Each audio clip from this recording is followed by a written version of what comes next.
श्री राम समर्थ। 26वां सर्ग। श्री राम द्वारा ताटका का वध। मुनि के ये उत्साह भरे वचन सुनकर दृढ़तापूर्वक उत्तम व्रत का पालन करने वाले राजकुमार श्री राम ने हाथ जोड़कर उत्तर दिया, भगवान, अयोध्या में मेरे पिता महामना महाराज दशरथ ने अन्य गुरुओं के बीच मुझे यह उपदेश दिया था कि बेटा, तुम पिता के कहने से पिता के वचन का गौरव रखने के लिए विश्वामित्र जी की आज्ञा का निशंक होकर पालन करना, कभी भी उनकी बात की अवहेलना मत करना। अतः मैं पिताजी के उस उपदेश को सुनकर आप ब्रह्मवादी महात्मा की आज्ञा से ताटका वध संबंधी कार्य को उत्तम मानकर करूँगा, इसमें संदेह नहीं है। ऐसा कहकर श्री राम ने धनुष के मध्य भाग में मुट्ठी बांधकर उसे जोर से पकड़ा और उसकी प्रत्युंचा पर तीव्र टंकार दी। उसकी आवाज़ से संपूर्ण दिशाएं गूंज उठी। उस शब्द से ताटका वन में रहने वाले समस्त प्राणी थर्रा उठे। ताटका भी उस टंकार घोष से पहले तो किंग कर्तव्य विमूढ़ हो उठी, परंतु फिर कुछ सोचकर अत्यंत क्रोध में भर गई। उस शब्द को सुनकर वह राक्षसी क्रोध से अचेत सी हो गई। उसे सुनते ही वह जहाँ से आवाज़ आई थी उस दिशा की ओर रोषपूर्वक दौड़ी। उसके शरीर की ऊंचाई बहुत अधिक थी। उसकी मुखाकृति विकृत दिखाई देती थी। क्रोध में भरी हुई उस विकराल राक्षसी की ओर दृष्टिपात करके श्री राम ने लक्ष्मण से कहा, लक्ष्मण, देखो तो सही, इस यक्षिणी का शरीर कैसा दारुण एवं भयंकर है।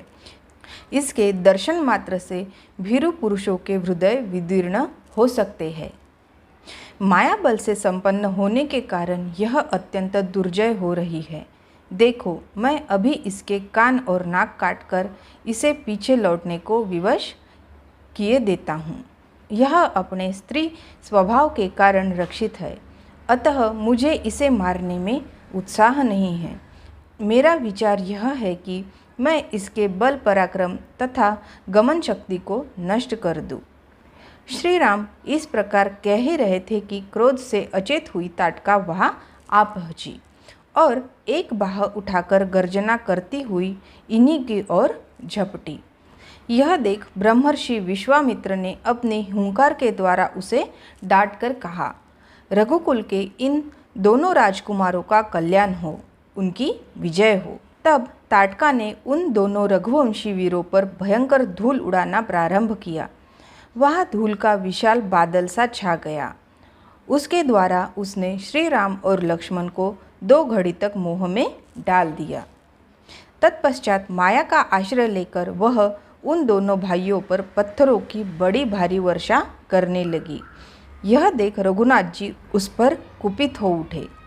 रघुवीर ने अपनी बाण वर्षा के द्वारा उसकी बड़ी भारी शिलावृष्टि को रोककर अपनी ओर आती हुई उस निशाचरणी के दोनों हाथ तीखे सहायकों से काट डाले। दोनों भुजाएं कट जाने से थकी हुई ताटका उनके निकट खड़ी होकर जोर जोर से गर्जना करने लगी। यह देख सुमित्रा कुमार लक्ष्मण ने क्रोध में भरकर उसके नाक कान काट लिए, परंतु वह तो इच्छानुसार रूप धारण करने वाली यक्षिणी थी, अतः अनेक प्रकार के रूप बनाकर अपनी माया से श्री राम और लक्ष्मण को मोह में डालती हुई अदृश्य हो गई। अब वह पत्थरों की भयंकर वर्षा करती हुई आकाश में विचरने लगी। श्री राम और लक्ष्मण पर चारों ओर से प्रस्तरों की वृष्टि होती देख विश्वामित्र ने इस प्रकार कहा, श्री राम, इसके ऊपर तुम्हारा दया करना व्यर्थ है। यह बड़ी पापनी और दुराचारिणी है, सदा यज्ञों में विघ्न डाला करती है। यह अपनी माया से पुनः प्रबल हो उठे, इसके पहले ही इसे मार डालो।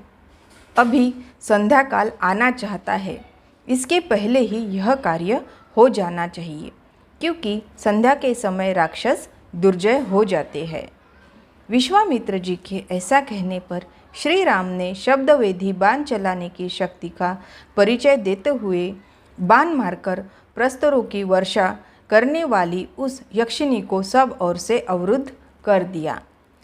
उनके बाण समूह से घिर जाने पर माया बल से युक्त वह यक्षिणी जोर जोर से गर्जना करती हुई श्री राम और लक्ष्मण के ऊपर टूट पड़ी। उसे चलाए हुए इंद्र के वज्र की भांति वेग से आती देख श्री राम ने एक बाण मारकर उसकी छाती चीर डाली।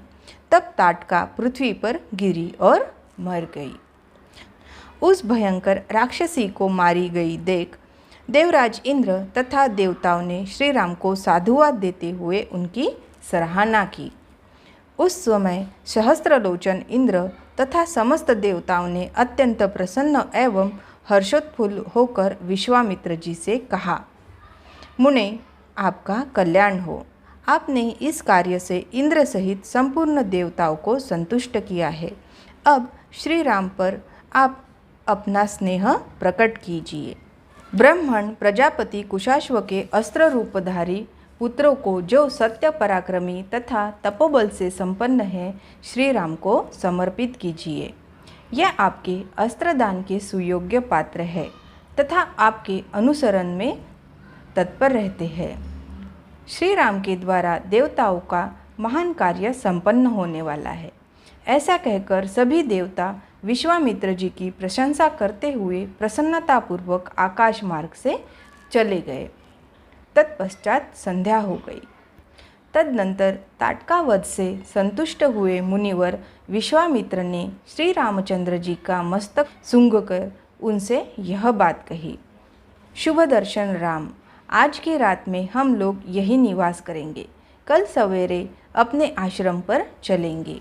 विश्वामित्र जी की यह बात सुनकर श्री राम बड़े प्रसन्न हुए। उन्होंने ताटकावन में रहकर वह रात्रि बड़े सुख से व्यतीत की। उसी दिन वह वन शाप मुक्त हो गया। यक्ष कन्या ताटका का वध करके श्री रामचंद्र जी देवताओं तथा सिद्ध समूहों की प्रशंसा के पात्र बन गए। उन्होंने प्रातःकाल की प्रतीक्षा करते हुए विश्वामित्र जी के साथ ताटकावन में निवास किया।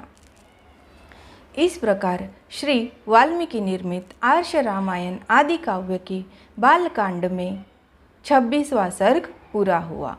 श्री राम समर्थ।